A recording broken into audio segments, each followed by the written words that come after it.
Pernahkah kalian membayangkan, kenapa cara hidup masyarakat dulu dan sekarang begitu berbeda? Mulai dari surat ke WhatsApp, dari delman ke ojek online, semua itu adalah contoh nyata perubahan sosial. Yuk, kita pelajari bersama-sama biar makin paham. Halo sahabat belajar IPS, berjumpa lagi bersama Kakak Pangki Restu. Di video ini kita akan sama-sama belajar mengenai perubahan sosial untuk kelas 9 SMP atau MTS. Setelah kalian mempelajari materi ini, diharapkan kalian mampu menjelaskan dinamika perubahan sosial dan dampaknya terhadap kehidupan masyarakat. Coba kalian perhatikan dua gambar berikut secara seksama. Apa komentarmu terhadap kedua gambar tersebut? Gambar pertama memperlihatkan aktivitas keluarga yang sedang asyik bermain bersama, sementara gambar kedua memperlihatkan aktivitas keluarga yang sedang sibuk menggunakan gawainya masing-masing. Kedua gambar tersebut memperlihatkan kecenderungan aktivitas yang dilakukan oleh sebuah keluarga sebelum dan sesudah terjadinya perkembangan teknologi terkini. Lalu, apa itu perubahan sosial? Perubahan yang terjadi pada berbagai aspek dalam kehidupan masyarakat disebut dengan perubahan sosial.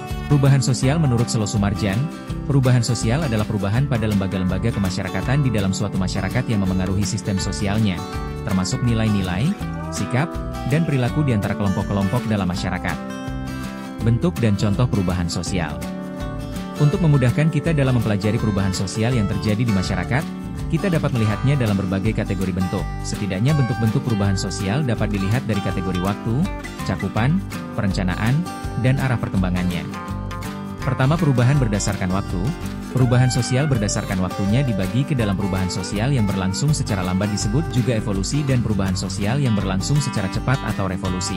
Evolusi adalah perubahan yang terjadi secara perlahan dan dalam jangka waktu yang cukup lama atau dalam rentang waktu antara ratusan hingga ribuan tahun.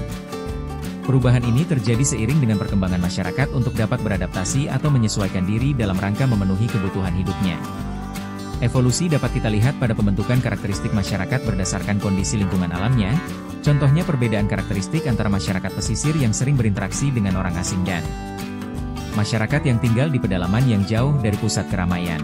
Karena menghadapi kondisi dan tantangan alam yang berbeda, dalam jangka waktu yang panjang, masyarakat pesisir atau daratan yang ramai berinteraksi membentuk karakter yang dinamis dan cenderung memiliki pemikiran yang terbuka. Di sisi lain, masyarakat pedalaman yang tinggal di pelosok daerah membentuk karakter yang cenderung tertutup dan lambat menerima perubahan. Sementara revolusi adalah perubahan secara mendadak atau dalam jangka waktu yang relatif cepat. Revolusi dalam kehidupan manusia dapat terjadi diawali dengan adanya perubahan bidang-bidang tertentu seperti teknologi, ekonomi, politik, hukum, dan lain sebagainya. Bentuk revolusi dalam bidang kehidupan dapat dilihat pada sekitar abad ke-18 Masehi di Eropa, yaitu setelah ditemukannya mesin-mesin produksi yang memungkinkan dibuatnya sebuah barang secara massal, cepat, dan efisien. 2. Perubahan berdasarkan cakupannya. Perubahan sosial berdasarkan cakupannya dibagi ke dalam dua, yaitu perubahan kecil dan perubahan besar. Perubahan kecil adalah perubahan yang terjadi pada sebagian kecil masyarakat atau pada sebagian aspek kehidupan saja. Perubahan ini tidak berdampak signifikan terhadap struktur masyarakat dan peranata sosial yang ada di dalamnya. Perubahan sosial dengan cakupan yang kecil, contohnya adalah perubahan pada model rambut terkini di mana perubahan tersebut hanya terjadi pada aspek mode saja. Sementara perubahan besar adalah perubahan yang terjadi pada sebagian besar masyarakat atau aspek kehidupannya. Perubahan ini berdampak signifikan terhadap struktur masyarakat dan peranata sosial yang ada di dalamnya.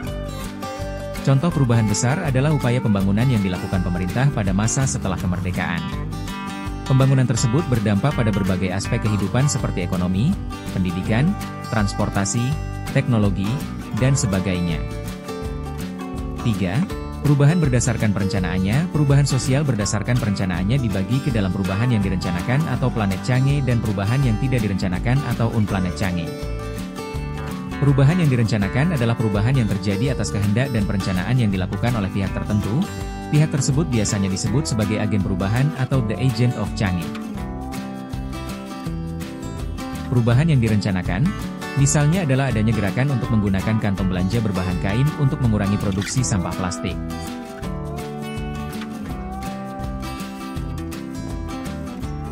Sementara perubahan yang tidak direncanakan adalah perubahan yang terjadi tanpa usaha yang sengaja dilakukan oleh masyarakat. Biasanya perubahan yang tidak direncanakan terjadi akibat adanya bencana alam sebagai dampak dinamika geografis atau bencana sosial sebagai dampak dari perkembangan masyarakat itu sendiri. Keempat, perubahan sosial berdasarkan arah perkembangannya. Perubahan sosial berdasarkan arah perkembangannya dibagi ke dalam perubahan progres dan perubahan regres. Perubahan progres adalah perubahan yang menuju ke arah kemajuan. Oleh karenanya perubahan ini kerap membawa keuntungan bagi kehidupan masyarakat. Contoh perubahan progres adalah berubahnya pola pikir dan kesadaran masyarakat seiring dengan perkembangan ilmu pengetahuan. Jika pada masa lalu masyarakat lebih percaya terhadap hal-hal yang bersifat tahayul dan irasional, maka pada masa kini masyarakat lebih percaya terhadap hal-hal yang bersifat nyata dan rasional. Sementara perubahan regres adalah perubahan yang menuju ke arah kemunduran. Oleh karenanya perubahan ini kerap membawa kerugian bagi kehidupan masyarakat. Perubahan regres, contohnya adalah berubahnya kesadaran dan sikap masyarakat terhadap alam seiring dengan perkembangan zaman. Jika pada zaman dulu masyarakat terbiasa hidup berdampingan dengan alam sehingga bisa melestarikannya, beda halnya dengan zaman sekarang di mana masyarakat lebih banyak yang tidak mempedulikan kelestarian alam dan melakukan banyak pencemaran lingkungan. Share video pembelajaran ini biar banyak yang makin pintar belajar IPS. Terima kasih, sampai jumpa di video selanjutnya.